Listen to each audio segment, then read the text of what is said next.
Guys welcome back to my YouTube channel. Guys आज के इस वीडियो में हम पढ़ेंगे कि गणित में कोई भी क्वेश्चन ना आए तो मात्र ये दो ट्रिक लगा देना। ठीक है, टीचर खुश होकर पूरा नंबर देंगे और कभी ज़िंदगी में 0 नंबर आपको नहीं मिलने वाला। ठीक है, मात्र इस वीडियो में दो ट्रिक की बात करेंगे।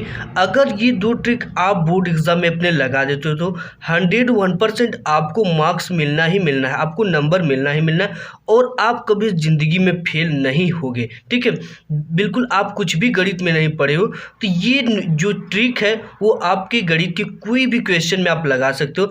101% आपको मार्क्स मिलना ही मिलना है। ठीक है, तो देखो कुछ गणित के रूल होते हैं, जो स्टेप होते हैं, वो जो कोई नहीं जानता उस चीज़ को मैं आपको इस वीडियो के में बताने वाला हूँ। ठीक है, तो देखो अगर कोई क्वेश्चन या सवाल बिल्कुल नहीं आ रहा है तो क्या करें। ठीक है, ये आपके मन में क्वेश्चन उठ रहा होगा कि अगर कोई क्वेश्चन या सवाल बिल्कुल नहीं आ रहा है तो क्या करें। ठीक है, देखो वो ट्रिक जिसे देखकर टीचर नंबर देते हैं। ठीक है, वो ट्रिक जिसे देखकर, यहाँ पे देखकर है, ठीक है, देखकर टीचर नंबर देते हैं। ठीक है, और देखो न्यूमेरिकल में स्टेप मार्किंग होता है। ठीक है, न्यूमेरिकल में क्या होता है, स्टेप मार्किंग होता है, यानी कि आपको स्टेप बाय स्टेप मार्क्स मिलते हैं। तो देखो आपको करना क्या है कि गणित के कुछ रूल होते हैं, कुछ नियम होते हैं, उसको भी आपको फॉलो करना है और साथ ही साथ ये दो ट्रिक को भी आपको लगा देना। ठीक है, अगर ये दो ट्रिक लगा देते हो तो टीचर यार बिल्कुल खुश हो जाएगा आप पे, क्योंकि देखो first impression is last impression. ठीक है, तो आपको कोई भी क्वेश्चन दिया है, ठीक है, उस क्वेश्चन को आपको सबसे पहले क्या लिखना है, प्रश्नानुसार। जैसे सपोज मान लेते हैं कि यहाँ पे ये क्वेश्चन दे रखा है। ठीक है, ये क्वेश्चन दे रखा है कि यदि a बराबर कोष्टक में 1 -1 1 तथा b बराबर 1 1 1 हो तो सिद्ध कीजिए कि ए बी शून्य आप भी हुए। ठीक है, ऐसा क्वेश्चन आपके बोर्ड एग्जाम में आ जाता है और आपको सबसे पहले कॉपी में क्या करना है। ठीक है, सबसे पहले आपको प्रश्नानुसार लिखकर एक कामा लगा देना है। ठीक, ये मैं कॉपी में आपको लिखकर और अच्छी तरीके से बताऊंगा और एक असली ट्रिक भी इसी में बता दूंगा। ठीक है, आपको सबसे पहले प्रश्नानुसार लिखना है और एक कामा लगा देना है। उसके बाद क्या लिखना है, दिया है, यानी कि जो जो मान क्वेश्चन में दिया है अगर वो किसी चिन्ह के साथ हो तो आपको चिन्ह के साथ उस मान को अपने कॉपी में लिखना है। ठीक है, और एक स्टेप और क्या करना है, हल करना है। तो देखो ये ट्रिक नंबर मेरा फर्स्ट है और दूसरा इससे भी बेजोड़ है, वो मैं बताऊंगा। इसको सबसे पहले मैं कॉपी पर लिखकर और डिटेल्स में आपको थोड़ा समझा दूं। ये है आपका बोर्ड कॉपी। ठीक है, अब देखो बोर्ड कॉपी में आपको क्या करना है, सबसे पहले आपको बोर्ड कॉपी मिलती है तो यहाँ पे अपने स्केल से नापकर एक पाई खींच लेना है। ठीक है, एक दोहरी पाई खींच लेना है। इसके बाद आपको डालना है प्रश्नोत्तर संख्या। इसमें आप अगर 2 का लिख रहे हो तो 2 का, 3 का लिख रहे हो तो 3 का, 4 का लिख रहे हो तो 4 का लिख देना है। ठीक है, प्रश्नोत्तर संख्या 4 का। अब यहाँ पे आपको क्या लिख देना है, उत्तर। अब देखो आपको करना क्या होता है। ठीक है, अगर आप प्रश्नोत्तर संख्या लिख रहे हो तो ऊपर से एक लाइन छोड़कर ही आपको लिखना है। ठीक है, और इसके बाद अगर इसका सॉल्यूशन यानी हल कर रहे हो तो आपको 2 लाइन छोड़कर ही हल करना है। ठीक है, 1 से 2 लाइन छोड़ दोगे तो ये काफ़ी ज़्यादा अच्छा लगता है देखने में। तो आपको सबसे पहले यहाँ पे डाल देना है उत्तर। ठीक है, देखो अब यहाँ पे आप ये मत बोलना कि सर जो मैथ होता है उसका उत्तर केवल 1 लाइन होता है। ये उत्तर इसलिए लिखा है क्योंकि प्रश्नोत्तर संख्या जितना भी उसका उत्तर, ठीक है, उसका सॉल्यूशन हम करेंगे और लास्ट में जो आंसर आएगा उसको तो लिखेंगे ही। ठीक है, तो यहाँ पे देखो सबसे पहले जो चीज़ें हैं वो क्या दिया है, 8वां कि यदि a बराबर 1 -1 1 तथा b बराबर 1 1 1 हो तो सिद्ध कीजिए कि ए बी शून्य अवयव है। ठीक है, तो आपको लिखना है प्रश्नानुसार, a बराबर जितना भी वैल्यू दिया उसको लिख लेना है, b बराबर जो जो चीज़ें दिया उसको लिख लेना है और चीज़ों को आपको क्या सिद्ध करना है कि ए बी जो है वो क्या है, शून्य अवयव है। तो यहाँ पे क्वेश्चन नंबर हम 8वां कर रहे हैं तो यहाँ पे आपको डाल देना है क्वेश्चन नंबर 8वां। ठीक है, 8वां डालने के बाद देखो आपको क्या लिखना है, यहाँ पे प्रश्नानुसार क्या लिखना है,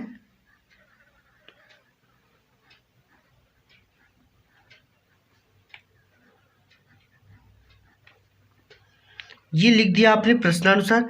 अब इसके बाद आपको एक कामा लगा देना है। अब कामा लगाने के बाद आपको क्या लिख देना है, दिया है। ठीक है, जो जो वैल्यू दिया उसको लिख लेना है। यहाँ पे आपको लिख देना दिया है।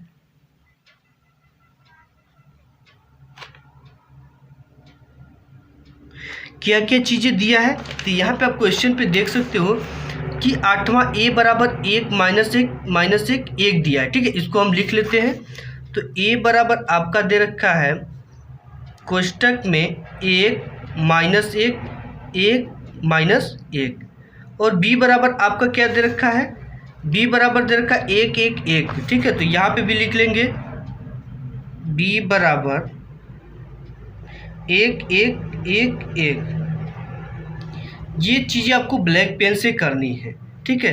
और उसको ज्ञात क्या करना है, देखो यहाँ पे बोल रखा है कि ए बी शून्य अवयव ये को ज्ञात करना है, तो आपको यहाँ पे लिखना है ज्ञात करना है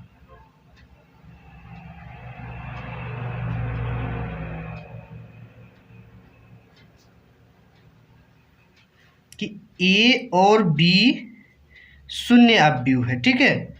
ये आपको ज्ञात करना है।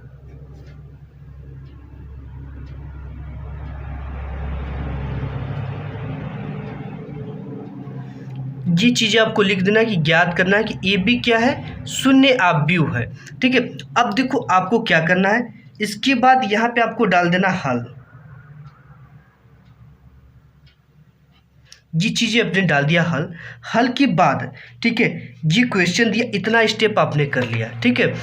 इसके बाद आपको करना क्या है कि अगर ए बी बराबर शून्य अवयव है, इसका अगर कोई आपको फार्मूला पता है तो आपको सबसे पहले फार्मूला लिख लेना है। अगर ये चीज़ें थोड़ी बहुत आपको समझ में आ रही है कि नहीं ये चीज़ों को मैं सॉल्व कर सकता हूँ, या तो आपको बोला कि ए बी ज्ञात कीजिए, ठीक है, तो आपको यहाँ पे ए और बी लिख लेना है। लिखने के बाद ए की वैल्यू को उठा कर रख देना है और बी की वैल्यू को उठा कर रख देना है, ठीक। अगर आ रहा है तभी करना है, अगर नहीं आ रहा है तो कोई भी क्वेश्चन हो अगर उसका आप इतना लिख देते हो, यहाँ से यहाँ तक आप लिख देते हो, तो अगर ये 2 नंबर का है तो आपको इसमें से हाफ मार्क्स मिलना ही मिलना है, ठीक है। आपको ये नहीं कि 0 नंबर मिलेगा, आपको यहाँ पे हाफ मार्क्स मिलना ही मिलना है। अगर आप एक अच्छे स्टूडेंट हो, अगर चीज़ें अगर आती है तो इस ट्रिक से अगर आप सवाल को हल करते हो तो आपको 2 में 2 पूरा मिलेगा, ठीक है, क्योंकि आपने गणित के पूरे नियमों को फॉलो किया है।